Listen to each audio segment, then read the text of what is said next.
Olá! Hoje a gente vai explorar uma conexão muito profunda, sabe? Uma ligação entre nós e o cosmos. E para começar, vamos usar uma coisa bem do dia a dia. O grande astrônomo Carl Sagan uma vez disse uma coisa genial. Para fazer uma torta de maçãs do zero, primeiro é preciso inventar o universo. Parece uma frase de efeito, né? Mas vamos ver o que ele queria dizer com isso. Mas o que isso quer dizer na prática? De onde vêm os ingredientes de verdade? E eu não estou falando da farinha, do açúcar ou das maçãs. Eu estou falando da matéria-prima fundamental de tudo que existe. Bom, a nossa jornada começa exatamente aqui.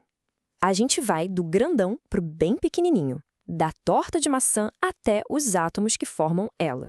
Vamos fazer um exercício de imaginação aqui, inspirado lá no filósofo grego Demócrito. Pensa comigo. A gente pega essa torta e corta na metade. Depois, pega um dos pedaços e corta na metade de novo. E de novo, e de novo. A pergunta é, quantas vezes a gente precisaria fazer isso para chegar num único átomo? A resposta é incrível, sério. Só 90 cortes. Tá, mas o que é um átomo, afinal? Pensa assim, é uma nuvem de elétrons que tem carga negativa e essa nuvem fica em volta de um núcleo bem denso. É nesse núcleo que está quase toda a massa, sabe? E ele é feito de prótons, com carga positiva, e nêutrons, que não têm carga. E olha, isso não é só teoria, não. Aqui a gente consegue ver o invisível se tornando visível. Esses pontinhos vermelhos são átomos de urânio se mexendo numa base de carbono. É isso. Essa é a matéria no seu nível mais básico. E é aqui que a coisa começa a ficar esquisita. Porque a matéria, que parece ser tão sólida, é, na verdade, um baita de um paradoxo. Pensa só, se os átomos são basicamente espaço vazio, com um núcleo que é tipo 100 mil vezes menor que o átomo inteiro, por que uma mão não atravessa a mesa? Por que a gente não afunda no chão? A resposta para isso é eletricidade. A nuvem de elétrons que fica em volta de cada átomo tem carga negativa, e como se fossem ímãs, cargas iguais se repelem. É essa força de repulsão, sabe, entre as nuvens de elétrons dos átomos do nosso corpo e os átomos da mesa, é isso que dá a sensação de que as coisas são sólidas. Essa imagem aqui, olha, ilustra isso perfeitamente. O que a gente está vendo é a estrutura de um cristal de marcasita ampliada milhões de vezes. São as forças elétricas entre os átomos que organizam tudo nessas estruturas super rígidas. É assim que nasce o mundo sólido que a gente conhece, a partir de um espaço que é quase todo vazio.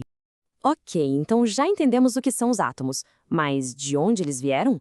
Bom, a resposta para isso não está aqui na Terra. A gente precisa olhar para cima, para as estrelas. Elas são as verdadeiras cozinhas do cosmos. Agora, segura essa informação.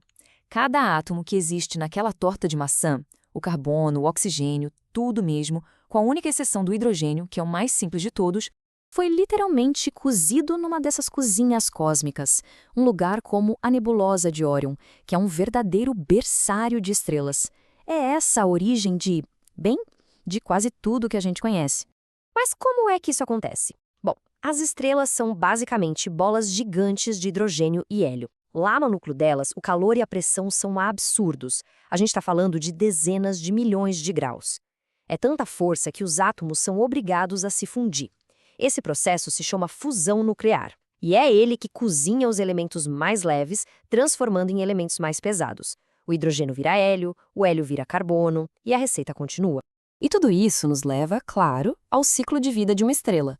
Para deixar a coisa mais próxima da gente, vamos usar a nossa própria estrela como exemplo, o nosso Sol. Hoje, o nosso Sol está ali na meia-idade, tranquilo, estável, fundindo hidrogênio e transformando em hélio. Só que daqui a uns 5 ou 6 bilhões de anos, esse combustível de hidrogênio vai acabar. Aí o núcleo vai entrar em colapso, vai esquentar pra caramba e vai começar a fundir o hélio. E é nesse momento que o Sol vai se expandir de um jeito absurdo, virando o que a gente chama de gigante vermelho. O contraste aqui é chocante. De um lado, um dia perfeito na Terra, como a gente conhece hoje.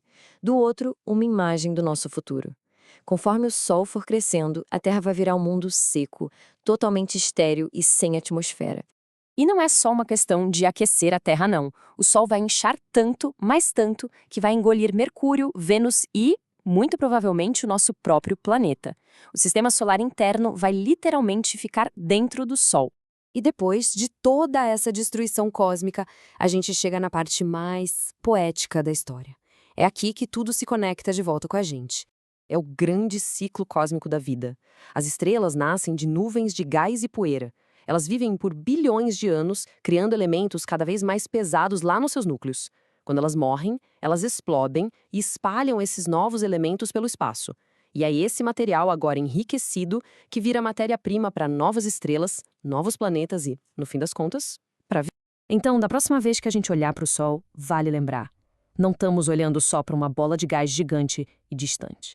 A gente está olhando para a nossa estrela-mãe, a fonte dos átomos que formam o nosso corpo, a nossa casa, o nosso mundo. Tem uma frase que descreve isso perfeitamente. Uma estrela é uma fênix, destinada a renascer por um tempo de suas próprias cinzas. A morte de uma estrela, na verdade, é o que permite que outras coisas nasçam. E tudo isso nos deixa com uma pergunta final para a gente pensar. Se cada átomo do nosso corpo foi criado no coração de uma estrela que morreu há muito, muito tempo, qual é o nosso destino no cosmos? Será que somos só um piscar de olhos na longa história do universo? Ou será que somos algo mais? A resposta talvez continue escrita lá, nas estrelas.